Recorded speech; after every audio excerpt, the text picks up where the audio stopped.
The broadcast is now starting. All attendees are in listen-only mode.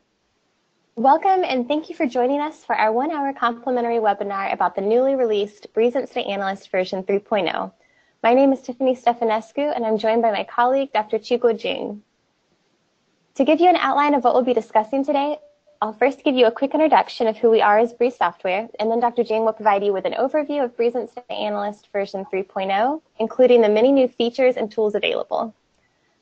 After the software overview, Dr. Jing will then begin the live demonstration of Breeze Incident Analyst 3.0. At the end of the demo, we'll wrap up with pricing information and we'll be happy to answer any questions you may have. A few things we want to point out before we begin is first, that we will send all presented information to you via email after the webinar, including the presentation and answers to any questions. For any questions we don't have time to answer during the webinar itself, we'll include answers to in this post-webinar email. Also, since we're limited to just 1 hour for this webinar, all attendees will be muted to avoid interruptions. So if you have a question, please type it into the question section of the GoToWebinar panel. We'll be keeping an eye on those throughout the webinar and we'll answer as many as we can at the end. Lastly, we want to mention that this is just a brief 1-hour overview. If you'd like to participate in a much more detailed and comprehensive training course on Incident Analyst, we have scheduled upcoming courses that will be held in a number of locations this year. So in the post-webinar email, we'll include links to these courses for your reference. So to jump into an overview of who we are, Trinity Consultants was founded in 1974 in Dallas, Texas. Trinity started with one person and one office with a focus on air quality services, and we have since expanded our footprint and breadth of services offered over the past 4 decades. Today, we provide global EH&S services in over 50 locations, and these services include but are not limited to EH&S consulting and engineering services, EH&S modeling and management software solutions, as well as professional training. The maps on the next slide show where our offices are currently located. I'm in our Charlotte, North Carolina office, and Dr. Jing is in our Dallas, Texas office. As you'll see, we also have offices in North America, Asia, the Middle East, Europe, and Trinity just recently acquired a company, Ask Consulting Engineers of Brisbane, Australia, so you can see their office location in the bottom right map. They're a consulting firm that specializes in acoustics, noise, vibration, air quality, and odor analyses. So Breeze is Trinity's EH&S software, data, and services division. We provide powerful Windows-based products for tank emissions calculations and for modeling the impacts of air emissions, fires, and explosions. Our programs have intuitive interfaces to help set up even the most complicated modeling cases.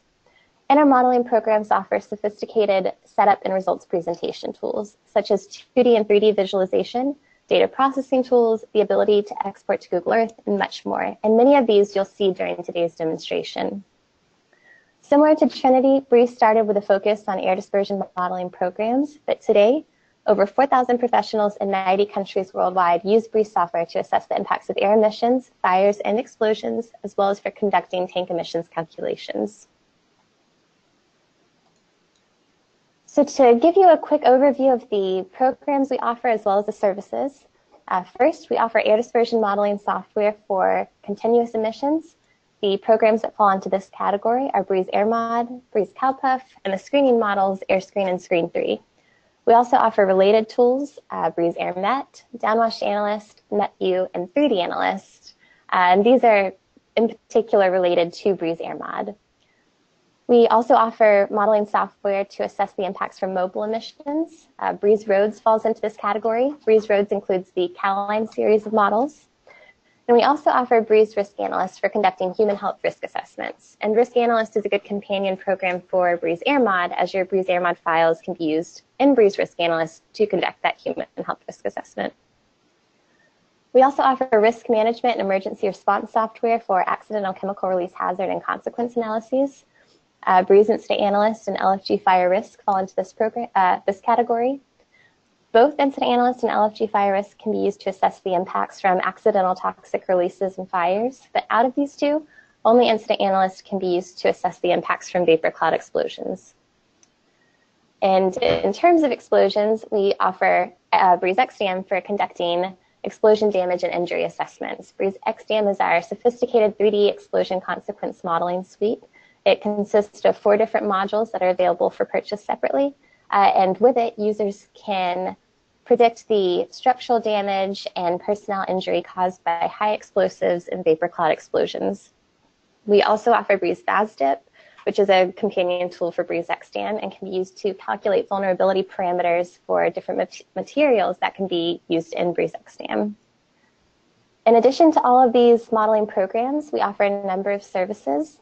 We can provide meteorological and terrain data in a variety of formats for practically any location in the world. We offer professional training, both custom and off the shelf. For our custom courses, we can either come to your site and instruct the course there, or you and your colleagues go to our office in Dallas, Texas.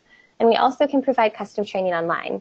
We can tailor the courses to best suit your needs and be held at a day and time that works best for your schedule. We also offer custom software solutions, such as real-time accidental release modeling systems that can be customized for your facility and to meet your specific needs.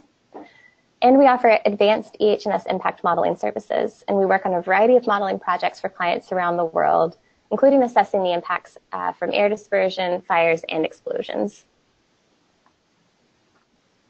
And so the last program that I'll touch on before we move into the overview of Incident Analyst version 3.0 is Breeze Tank ESP.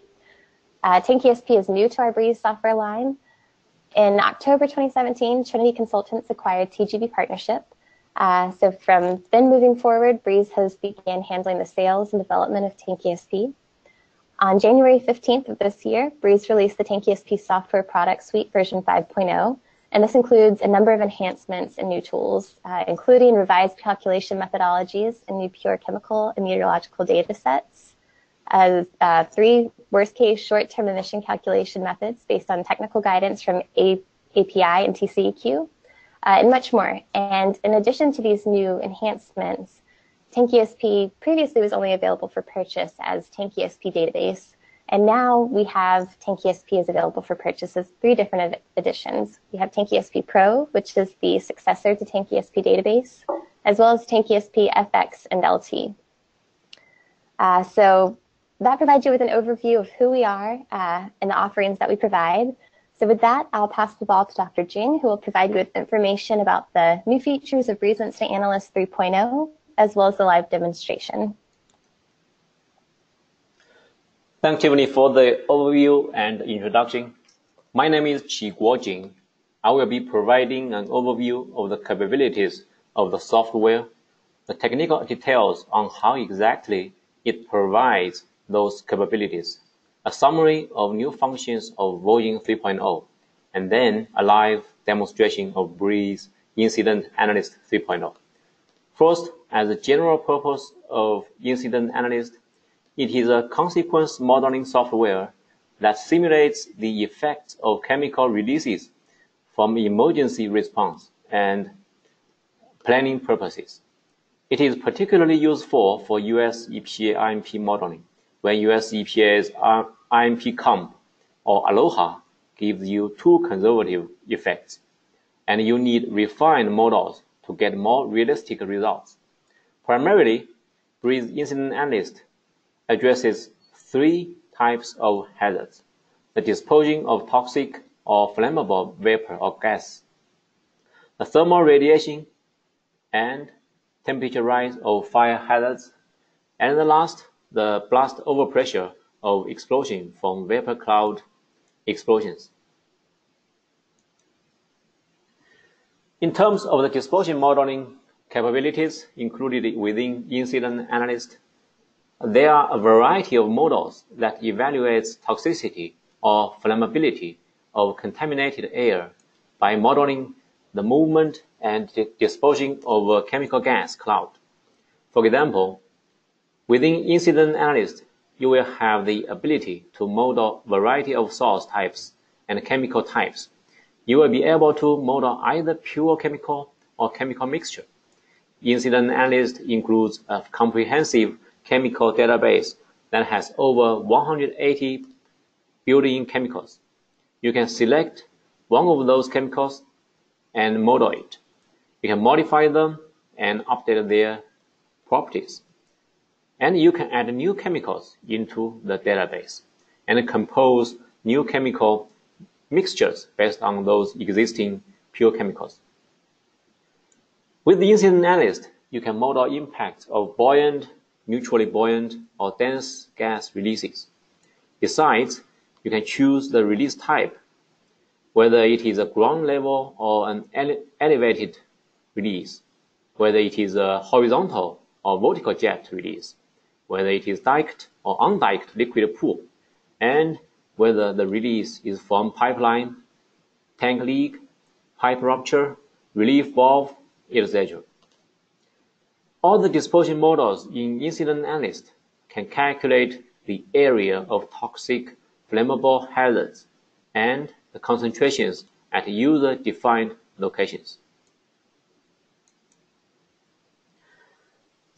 Just go over the 4 dispersion models included in Breeze Incident Analyst.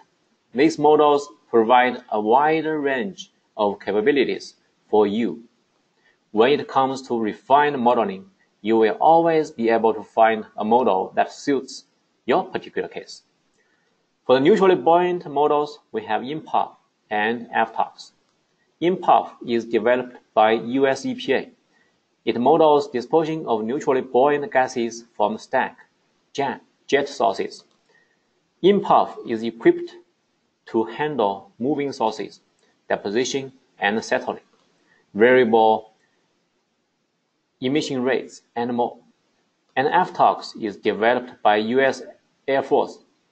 It models dispersion of neutrally buoyant gas and evaporating liquid pool spills.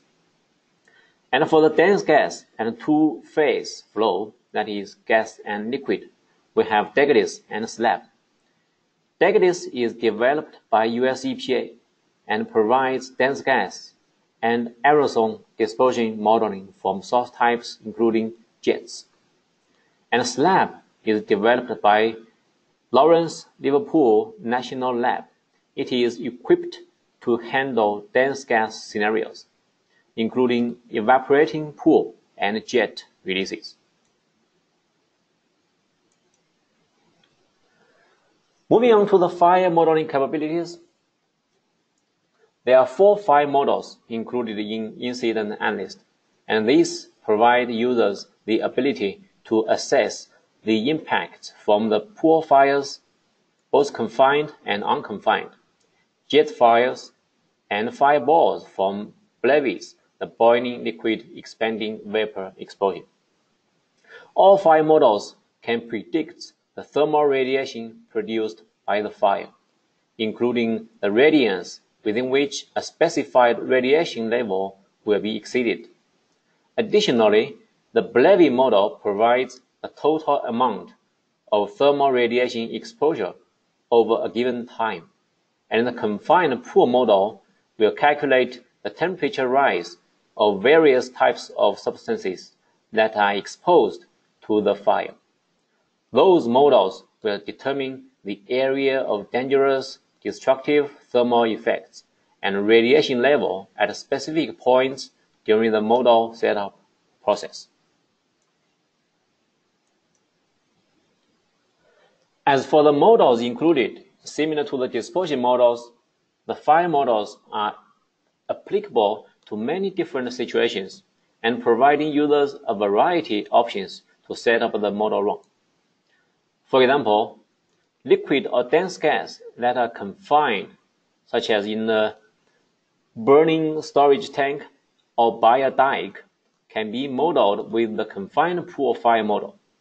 In addition to instantaneous thermal radiation exposure, the confined pool fire model calculates the temperature increase expected due to the fire at user-defined points.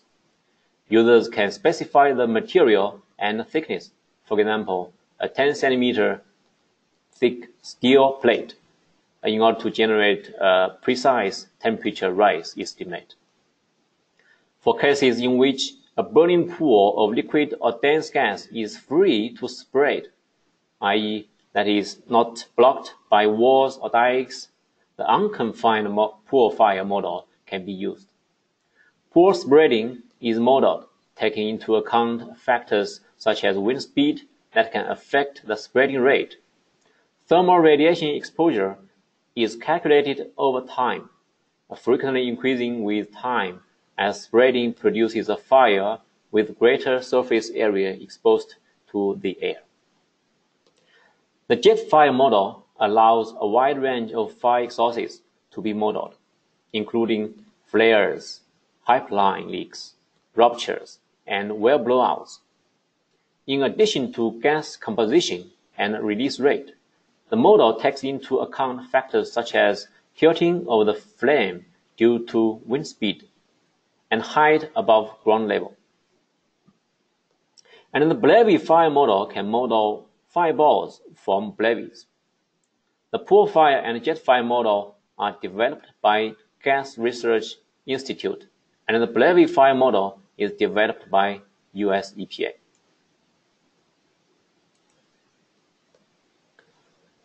And lastly, to touch on the explosion modeling capabilities, explosion models included in Incident Analyst are used to estimate the overpressure values from a vapor cloud's explosion.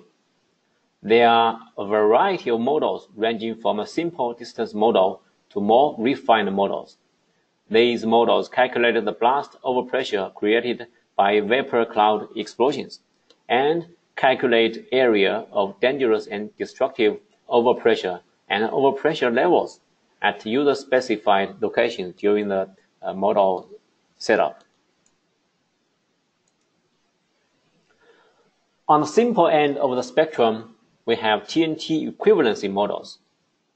The TNT equivalency models are developed by US Army and UK Health and Safety Executive.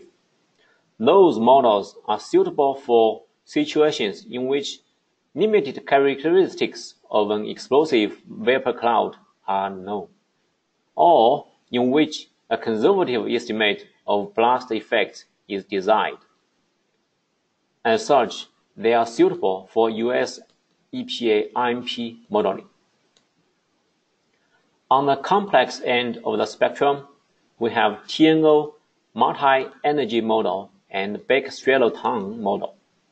A TNO multi-energy model provides an additional level of refinement in explosion modeling. It allows the vapor cloud explosions to be better characterized with the definition of one or more subclouds and initial explosion strength. The initial explosion strength depends on the confinement degree, the congestion, and the initial ignition strength.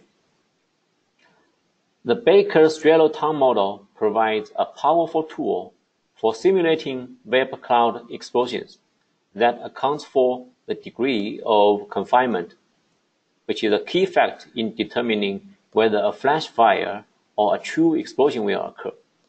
The flame speed, the ground reflection, and the number of directions in which the blast can expand. Like the TNO multi-energy model, the Baker-Strelotang model also allows an explosive vapor cloud to be characterized as multiple subclouds. TNO and BST models are suitable for API 752 and 753 modeling. Recently, we also applied TNO and BST models for a couple of clients for the US EPA RMP update modeling purpose.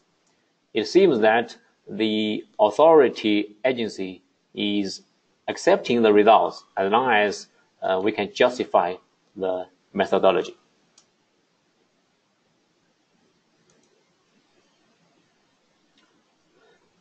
On the models included, we also want to point out that all of the models in Incident Analyst are open source, industry standard models. As we went through each of the different model suites, we pointed out who developed which model. And as you saw, all the models are developed by US government and all major industry groups.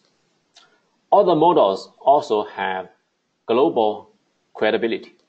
We have personally submitted modeling results from Incident Analyst to agencies around the world, and our users have successfully done the same, such as US EPA, UK HSE, and the local authority emergency planning team, the Hong Kong EPD, and regulatory agencies in Canada, Saudi Arabia, Kuwait, Iraq, and Jamaica.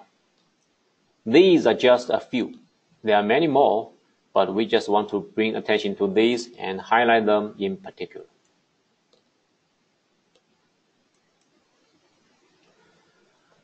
Moving on to more technical aspects of incident analyst, one of the biggest challenges when conducting modeling assessment is to predict the release properties when only storage conditions are known, such as storages of compressed gases, liquefied gases by pressure, liquefied gases by refrigeration, liquid at ambient temperature, and liquid pool. The prediction of the release properties from these variety of storage conditions can make a huge difference when it comes to the consequence modeling. For example, the compressed gas may result in a choked flow if the upstream pressure is above a critical pressure. And the emission rate, release velocity, release temperature, and the release area after expansion may all be different from those from an unchoked flow. Another example, release from the storage of liquefied gases by pressure may result in a two-phase flow, gas and liquid. The density of the two-phase flow may change the release type completely, that is, from a neutrally buoyant single-phase release to denser than air two-phase release, and consequently, the modeling results will be completely different. Another challenge is to select a correct model. You definitely don't want to use a denser than air dispersion model to model a neutrally buoyant release. But how do you determine whether the release is neutrally buoyant or denser than the air? Then our software can help. To assist with this, Incident Analyst provides users two different options. Within the Incident Analyst, there's a source term wizard, so this is the first option. Source term wizard can complete both of these challenges and greatly simplify your job. With the source term wizard, the user need only supply information that is commonly known. Storage conditions such as storage tank size, shape, and temperature, and what type of accident is being modeled. That is, a rupture in the side of the tank, hole on the pipeline rupture, and so on. The source term wizard then automatically calculates the release properties needed by incident analyst dispersion models, and will recommend an appropriate dispersion model to use in that particular case. The source term wizard has a step-by-step guidance, which help you to describe the storage condition and the release condition. The screenshot on the right shows one of the steps. As you can see, for this particular step, you are required to specify the storage temperature and the storage capacity, which are normally known. Whether you are modeling an accident in real time or just trying to get your everyday work done faster, the automation and assistance provided by the source term wizard is a major asset. The other option is that you can import these release properties into Incident Analyst based on the calculations performed by yourself or other tools or required by specific modeling guidance. For example, for the US EPA RMP worst case consequence analysis, you must assume that a gaseous release of the total quantity occurs in 10 minutes, which basically defines an emission rate you have to use. That is, the quantity divided by 10 minutes gives you the emission rate.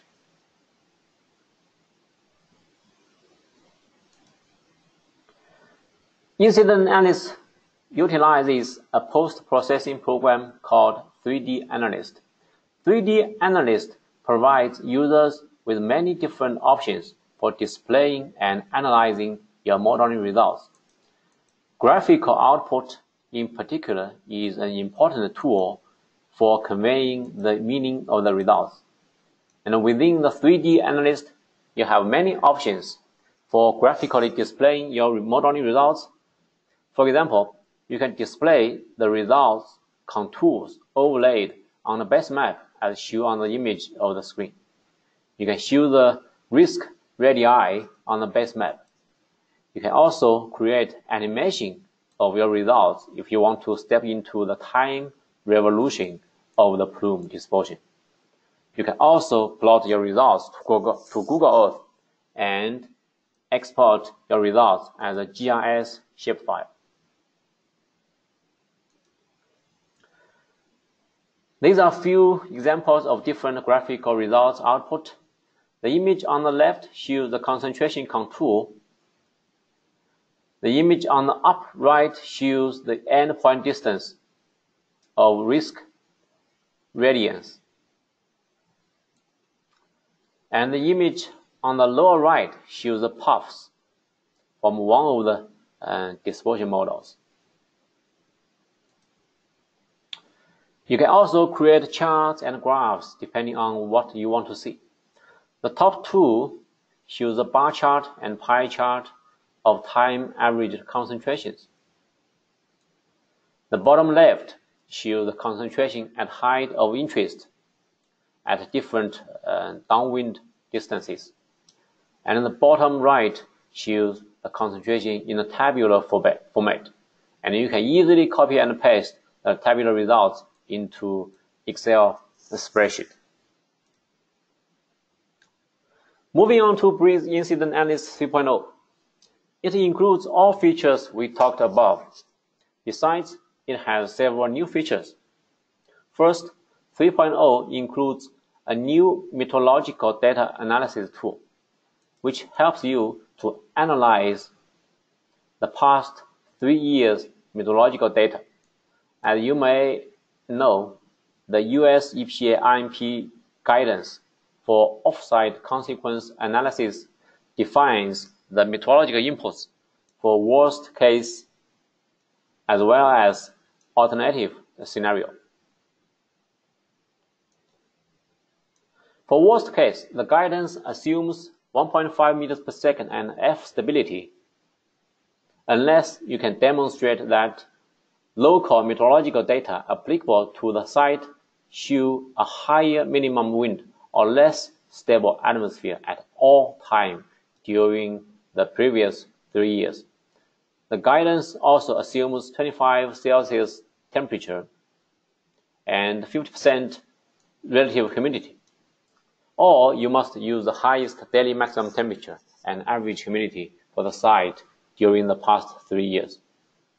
For alternative case, the guidance assumes wind speed of 3 meters per second and D stability class, unless you know the typical wind speed and atmosphere during the past 3 years. The guidance also assumes 25 Celsius degree temperature and 50% relative humidity. Or you can use average temperature and humidity gathered at the site for the past 3 years. However, if you want to use the on-site meteorological data, this may bring you some challenge. The most difficult one is how to compute the stability class for the atmosphere. So this new meteorological data analysis tool will help to complete this task, so that you can decide whether you want to use the RMP metadata or use the on-site data. Second, 3.0 can now output time series of concentrations at user-defined receptors for SLAB and FTOX models. As the image shows, we have 3 receptors, and we have 2 concerned levels: 1000 ppm, 300 ppm ammonia. From this image, you can clearly see when the concentration exceeds the limit and how long or duration the receptor is exposed to a dangerous level. Third, 3.0 can now compute the released quantity from a long oil and gas transport pipeline until the valve is shut down. Last but not least, 3.0 can now compute the probability of fatalities due to toxic exposure. It can take the duration above a certain level at a specific location, calculate the accumulated impact, and compute the probability. These AT, BT, N are the constants describing the toxicity of substances.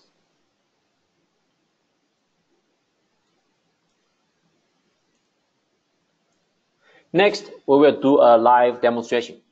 So this slide shows the developing process for incident analyst modeling analysis, starting with the determination of the scenario, type of the accidental release, whether it is an instantaneous release, a finite duration release, or a continuous release. Then the meteorological conditions, such as ambient temperature, wind speed, atmosphere stability class, and then chemical storage condition, and hazard of concern, that is toxicity, thermal radiation, or overpressure. Then you can use source term wizard to determine the source parameters, such as emission rate, source diameter, exit velocity, flow type. So this step is optional if you know the source parameters or you calculate them outside of breeze incident analyst. Then you can add a source with source parameters. Define receptors. Receptors are optional if you are only interested in the endpoint distance. For example, the endpoint distance of 1 psi overpressure for an explosion modeling, then receptors are not required. And finally, run the model and analyze results. The live demonstration of breeze incident analyst includes two parts. The first part is for an example case. In the case, I will create a scenario for horizontal jet release of ammonia using US EPA's denser than air gas dispersion model, SLAP. Add a base map, define a source with source parameters, execute the model run, and analyze the modeling results. The second part is to demonstrate breeze incident analyst 3.0's new features, the meteorological data analysis tool, the time series concentration at discrete receptors, and the probability of fatalities based on the exposure time and exposure concentration.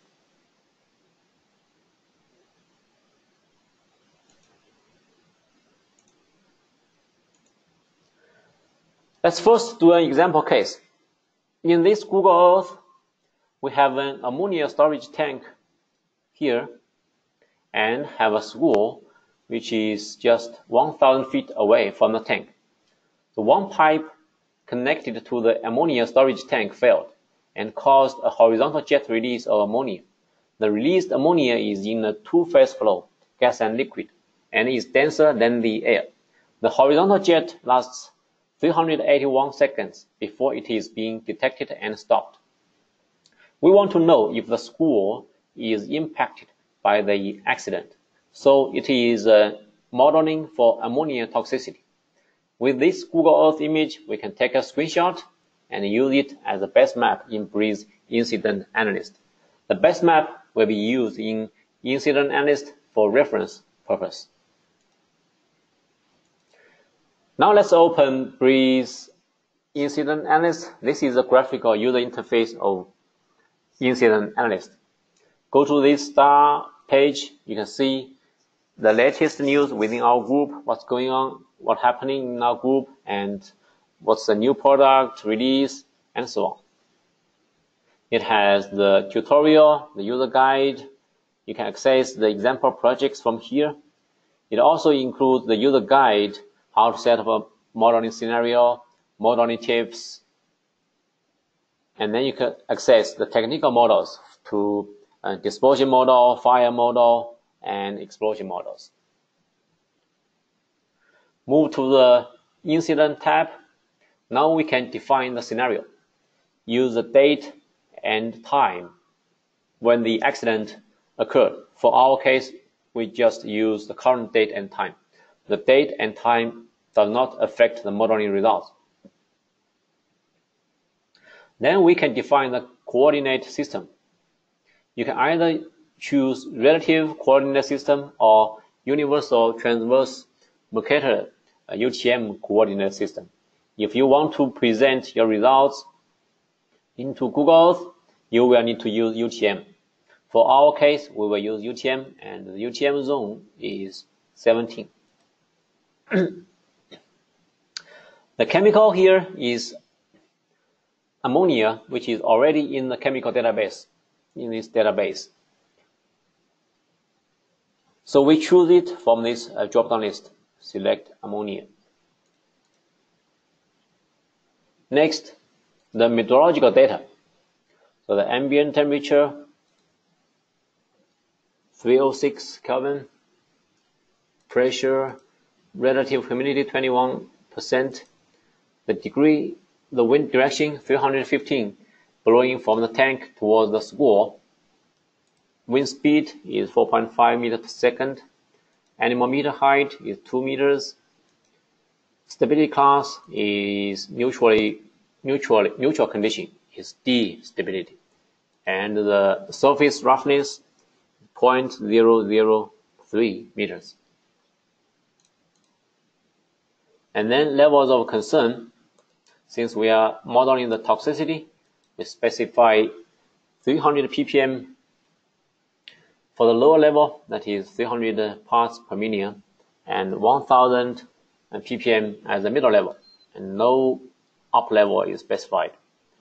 The averaging time is 10 seconds, and the height of interest is 1 meter.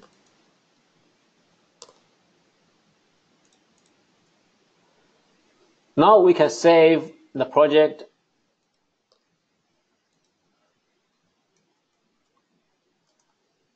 and go to this base maps tab to add a base map for reference. In this import maps group, click on image, select map image created from the Google Earth. Okay. We don't need to rotate the image, so click on next.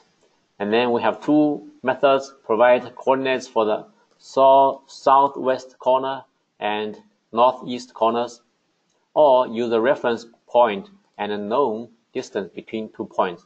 We will use the second method. And first, select a known point here.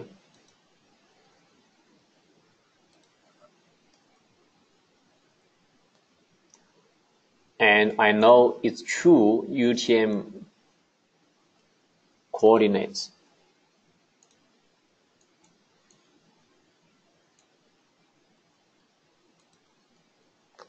Then next, and select this point again. Fine-tune the location, and then select another point here.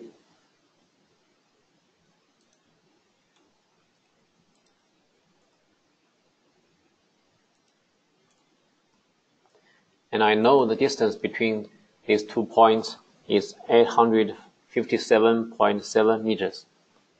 Now click on Finish, and the base map is added.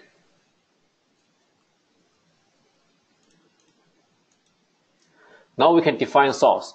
Go to this map objects, click on source, and click on the map. So the source is here, the tank is here. This will bring out the source window. We can refine the source location.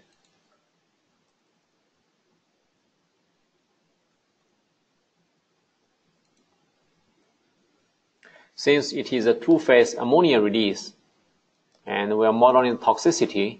We can select toxicity and select slab, and then click on this slab tab. Now we define the source parameters. So it is a horizontal jet release, it's a finite duration release, 381 seconds, specify the emission rate, source area, release height, release temperature, and because it's two-phase flow, it has a vapor and the liquid fraction. The liquid fraction is 81%.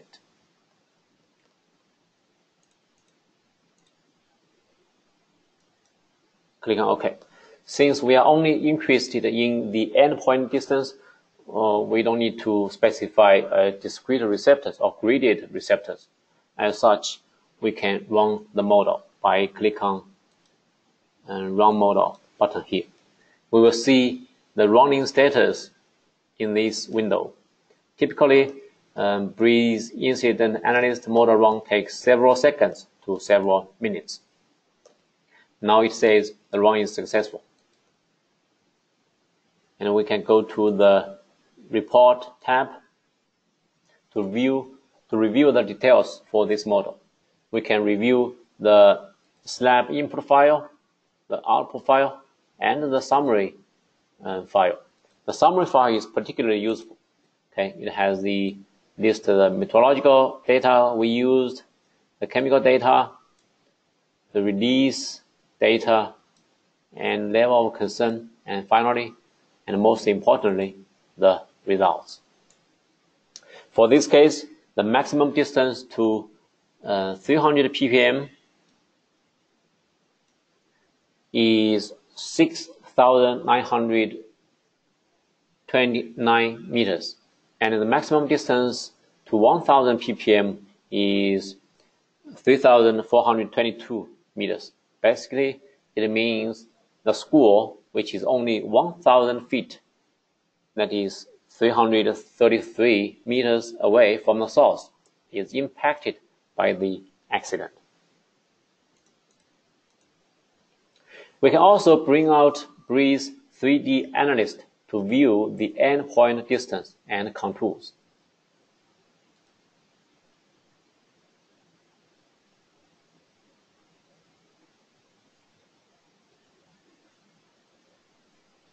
So in this Map tab, you can examine the impacted area for different time after the release.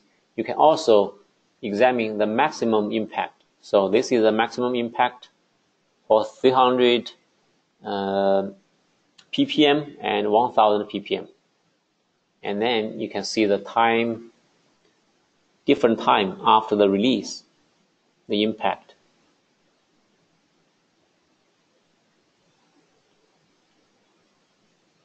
So in this chart tab, you can examine the downwind concentration in the time series after the initial release. So this is the maximum time average concentration. If you step into the time steps, you will see the downwind distance concentration after different time of the release.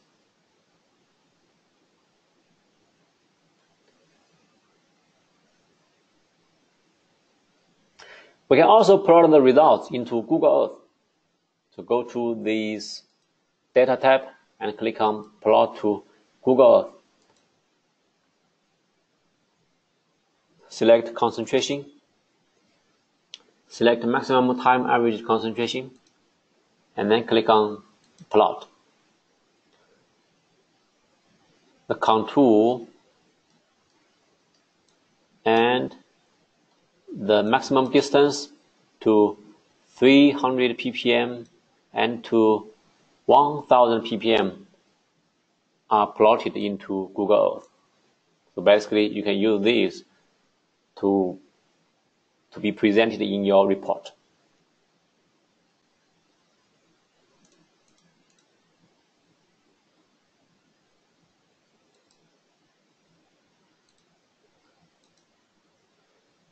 Through the example case, you have got the idea how Breeze Incident Analyst works. Next, I'm going to show you the new features in Breeze Incident Analyst 3.0. First, the meteorological data analysis tool. So click on meteorology button here. As you can see, in this data source and type, you can select user-defined condition or select US EPA RMP worst case condition. Okay, let's select US EPA RMP worst case condition. And then it will automatically set the temperature, relative humidity, and wind speed to be aligned with the RMP guidance. If you click on OK, the data will be transferred into the modeling run. Remember previously we set the temperature at 306 Kelvin and the relative humidity is 21%. Wind speed 4.5 meters and the stability class is D. Now with the worst case scenario, these numbers are set to US RMP assumptions. Okay, we can save it and run the model. We will expect much higher distances.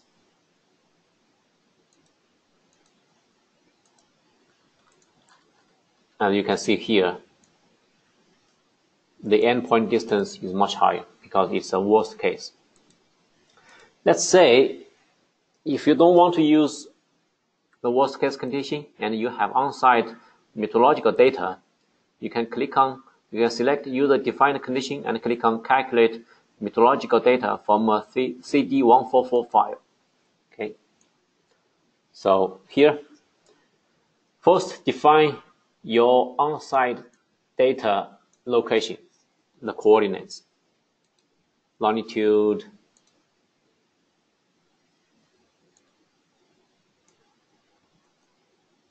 latitude, and the time zone. So this is in US, so time zone is -4. And then select the 3-year meteorological data, okay? And then you define the calm wind limit, and then define how many wind sectors, and then click on Start. Okay. So it automatically calculates these metrics. It calculates the atmospheric stability, A, B, C, D, E, F, based on the wind speed, based on the solar radiation and time of the day. Okay. This is the most difficult part. You won't be easy to calculate this stability class. Okay. And if you want to use your on-site worst case data, you can select the highest daily maximum temperature. Okay.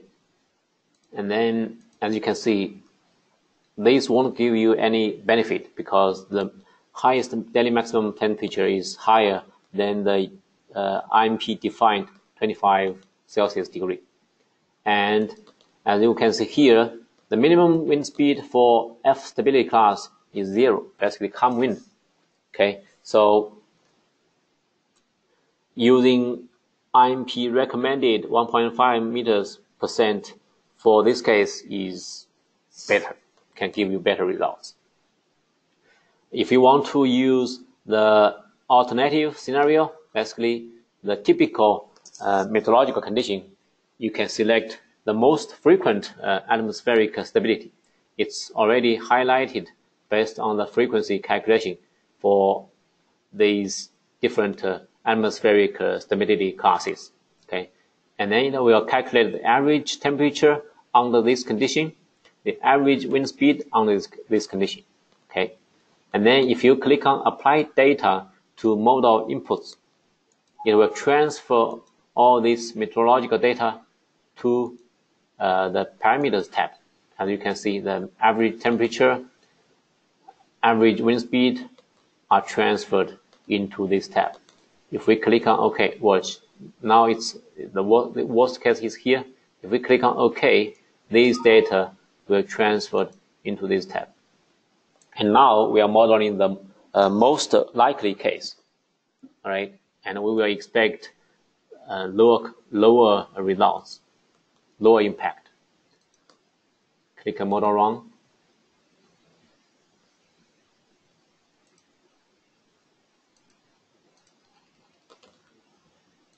And the result is much lower than the worst case scenario. Second, the time series concentration. So I have this modeling run completed.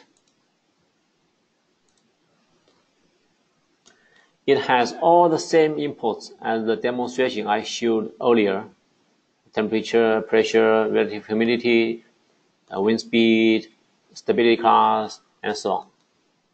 The only difference is the wind direction. And we have 5 discrete receptors ranging from 500 meters to 8,000 meters from the source. And another difference is it specifies the calculation time interval for these discrete receptors. For this case, it's 60 seconds. As you can see, all other parameters are the same. Let's run this.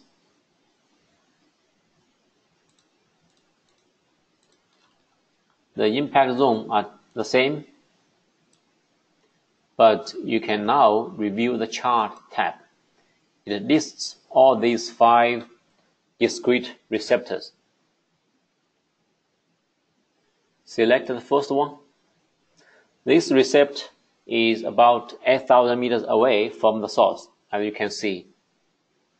The concentration at this receptor is all below 300 ppm. And this second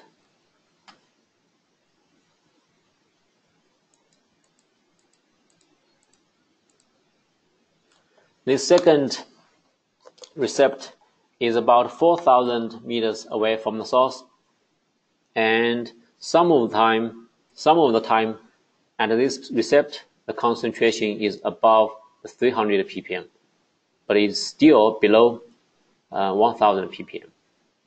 And the third one, at a certain point, it exceeds the 1,000 ppm.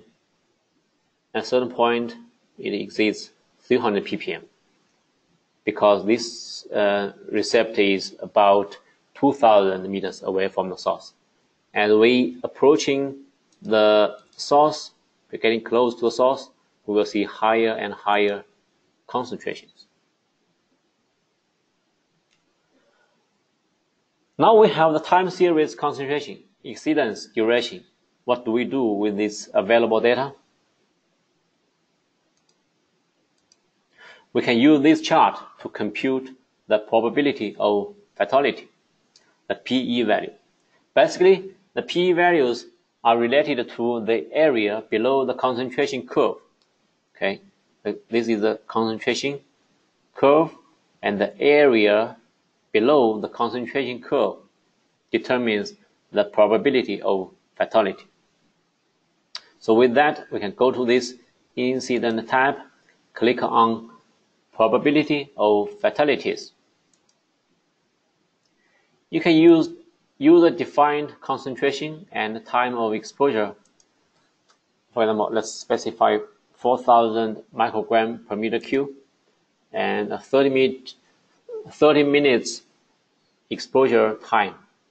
And then this AT, BT, and N, as I mentioned earlier, these are the constants describing the toxicity of a substance. Okay, and then we can click calculate. Basically, with these concentration and 30-minute exposure, the probability of fatality is 27%. Okay. Now, if you select obtain discrete receptors concentration and exposure time from disposal models, remember we have the time series curve. Now we can use that curve to calculate the area, okay, the the accumulated impact. Simply select this option, and then it's already set to ammonia, and these values are built-in. You are able to change them if you have a better constants. And then click on calculate. It will calculate the probability of fatalities at all these 5 receptors. As you can see, the P value for the 2 receptors which are closest to the source are 0. And then as it, the furthest receptors are 0. And then as it approaches close to the source, the probability of fatality increases.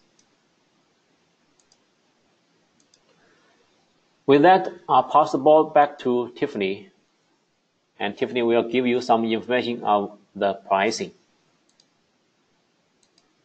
All right, thanks, Dr. Jing, for that great overview and demonstration.